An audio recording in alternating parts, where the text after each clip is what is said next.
Hey guys, ये tower of God की video है हेल्ट्रेन आर्क के खत्म होने की ठीक बाद से। हेल्ट्रेन आर्क के एंड में लास्ट स्टेशन पर एक बहुत ही बड़ा बैटल होता है ज़ार्ड की आर्मी और बैम और उसके अलाइज के बीच में। उसकी ठीक बाद कौन सी चीज़ें होती हैं, कौन से कैरेक्टर्स कहाँ गए, कौन सा प्लॉट रिवील हुआ, एक नया आर्क स्टार्ट होता है जिसका नाम है डैंग डैंग आर्क। तो हम डिस्कस करने वाले इन सब चीज़ों के बारे में। तो अगर आपने हेल्ट्रेन आर्क के बारे में नहीं देख रखा तो उसके लिए आप हमारी दूसरी वीडियोस को देख सकते हैं या कमेंट कर सकते हैं हमें नई वीडियोस बनाने के लिए। इसी के साथ हम स्टार्ट कर रहे हैं dang dang arc tower of God का।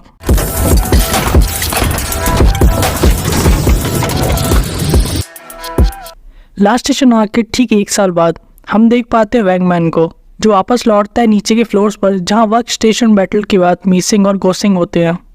गोसिंग या वैंगमैन को देखकर काफ़ी शॉक होती है और उससे पूछती है कि तुम यहाँ क्या कर रहे हो। इसी के साथ वो कैसेनो के बारे में भी पूछती है जो यहाँ कुछ समय पहले ही वापस आया था और उसने बताया था कि उसने हेल्ट्रेन के अंदर वैंगमैन के साथ कोई डील की है और इसीलिए उसने कैंग को भी जिंदा जाने दिया। इसी के साथ वो वियोल यानी बैम, प्रिंस और आर्क रैप्टर के बारे में पूछती कि वो कहाँ पर है, वो उनके साथ क्यों नहीं आए। वही वैंगमैन बस इतना ही कह पाता है कि काफ़ी टाइम हो गया तुमसे मिले हुए और कैंग को देखकर एकदम से खुश हो जाता है। इसके बाद हम एक और साल के गैप के बाद देख पाते हैं 49 फ्लोर के बीच में कहीं टीम शिविशु एक मिशन पर गए हुए हैं जहाँ इवान एड्रॉक, जो यूरी ज़ार्ड का गाइड था, इन्हें लीड करते हुए वो नियॉन को ढूंढने में हेल्प कर रहा है। ये जगह काफ़ी धूल से भरी हुई थी जो शिविशु को पसंद नहीं आ रही थी और इसी टाइम पे कुछ चमगादड़ पीछे से इनके ऊपर अटैक कर देते हैं जिसे इवान एक बार में ही ख़त्म कर देता है।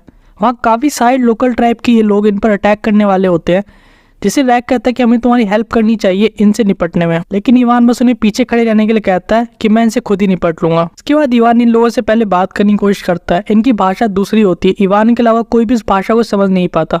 इवान इनसे पूछता है कि क्या तुम वो नियॉन के बारे में जानते हो, वो कहाँ पर है, हम उसे ढूंढना चाह रहे हैं। तभी पीछे से काफ़ी बड़ी लाइट दिखती है जिसे टीम शिविशु भी नोटिस करती है। इसके बाद 2 साल पहले का फ्लैशबैक दिखाया जाता है ठीक लास्ट स्टेशन की युद्ध के खत्म होने के बाद। यहाँ एक शिप में हम मैड्रॉक और उसके आदमियों को देखते हैं जिसने गाइड के साथ एक डील की थी ताकि उन्हें छुपाने में हेल्प कर सके, लेकिन उसका रियल प्लान क्या है ये हमें आगे पता चलेगा। अपने 2 आदमियों से बात करते हुए मैड्रॉक बताता है कि उसका गाइड के साथ एक एहसान अब पूरा हो चुका है जो उसने पास्ट में लिया था। इसी के साथ वो बैम और उसके टीममेट के साथ अब कुछ भी कर सकता है क्योंकि वो बिजनेसमैन है और सिर्फ प्रॉफिट देखता है। मोरालिटी उसके लिए तभी काम करती है जब सामने वाला भी अपने लेवल का हो। इसके साथ ही वो बैम की टीममेट्स की तरफ अटैक करने की कोशिश ही करने वाला होता है कि तभी पीछे से क्रैक आ जाता है और कोई नहीं, फक का असली क्राका था। साथ ही वांग हॉल और वाइट भी आ जाते हैं। इकर मैड्रॉक सच पका जाता है और कुछ समझ नहीं पाता कि उसकी शिप के अंदर ये लोग क्या कर रहे हैं। मैड्रॉक लॉर्ड क्राका को कहता है मुझे लगा आप शिप पर नहीं अपने टीममेट्स के साथ। इसे सुनकर क्राका उसे जवाब देता है कि वो भी हेल्ट्रेन के युद्ध में पार्ट लिया था जो उसकी सोच से ही बड़ा हो गया और अब उसे कुछ समय के लिए यहीं पे रुकना है क्योंकि बाहर अभी और भी एनिमी हो सकते हैं। जिससे मैड्रॉक कहता है कि वो फक का ही सर्वेंट है और वो उन्हीं को सर्व करने के लिए ही बना है और वो इनका बहुत अच्छे से ध्यान रखेगा। इसी के साथ वो क्राका से एक स्पेशल सामान के बारे में पूछता है जो कि डील थी उस गाइड के साथ बाम और उसके टीममेट्स को छुपाने के लिए, लेकिन साथ ही वो सफाई भी देता है कि लॉर्ड क्राका की हेल्प करने के लिए उसे किसी तरह का कुछ डील में नहीं चाहिए वापस। ये सुनकर क्राका उसकी तरफ एक चम्मच दिखाता है।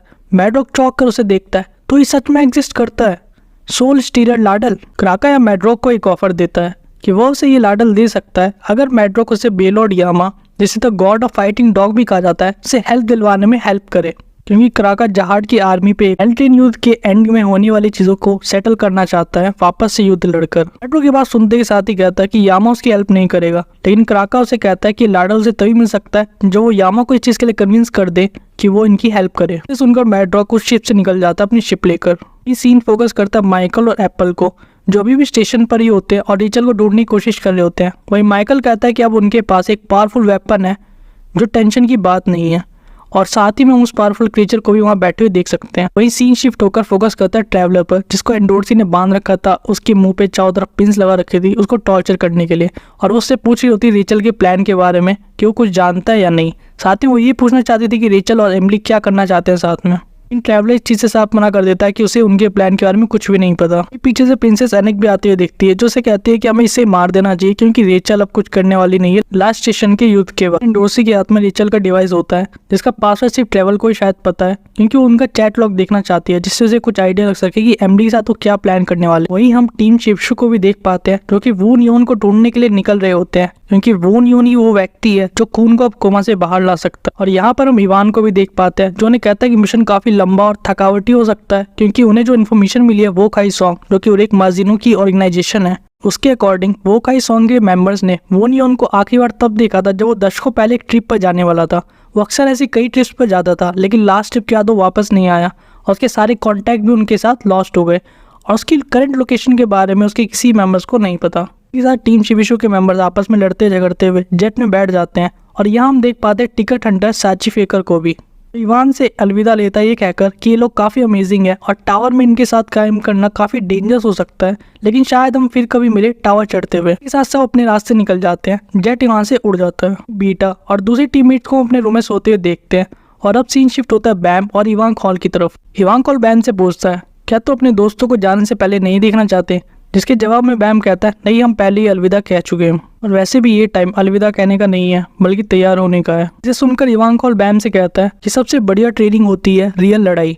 जितना बढ़िया एक्सपीरियंस तुम करोगे उतना अच्छा तुम सीख सकते हो और अगर तुम मुझसे सीखना चाहते हो तो तुम्हें बहुत ज़्यादा लड़ाई करनी पड़ेगी। इसके साथ इवांग हॉल एक बॉल शेयर करता है बैम के साथ जिसमें बहुत सारी बैटल फील्ड्स होती हैं रैंकिंग के साथ, जिसमें सबसे इजी, फिर उसके बाद मीडियम और फिर डिफिकल्ट टाइप की लड़ाइयाँ होती हैं और इसे एक तरीके से एक एक्सरसाइज की तरह बैम को करना होता है जिसके साथ ही वो रियल तरह की ट्रेनिंग कर सके और सीख सके। इसी के साथ हर एक लेवल की डिफिकल्टी जैसे जैसे बढ़ेगी इवांग हॉल उस लेवल पे बैम को कुछ ना कुछ नया सिखाएगा ग्राउंड पर। इसी के साथ वो एक कंडीशन रखता है बैम के ऊपर कि इन सभी बैटल फील्ड्स के अंदर वो अपनी थॉर्न या ब्लैक मार्क को यूज नहीं कर सकता ताकि वो अपनी बेसिक स्किल पे ज्यादा फोकस कर सके और उन्हें ज्यादा स्ट्रांग बना सके। बैम तैयार हो जाएगा तो वो उन्हें भी यूज करना सिखा देगा। सीखने तक ये काफी हद तक बदल चुका होगा एक योद्धा के रूप में और काफी ताकतवर भी बन चुका होगा। अंकल बैम को ये भी कहता है कि उस लेवल तक पहुंचने तक बैम का और बहुत शिंशो अलग ही लेवल पे होंगे।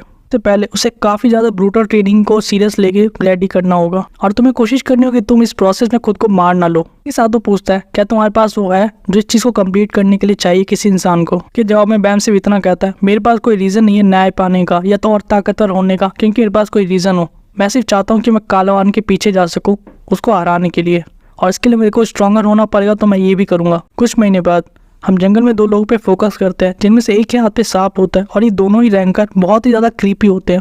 यहाँ पर से बात कर रहे होते हैं कि कैसी लिवी एक ज्यूल ग्रेस से हार गया और वो उसने कैसे इनसे भीख मांगी थी प्रैक्टिकली ताकि वो इस मिशन को हैंडल कर सके, लेकिन अब वो कहाँ है पता नहीं।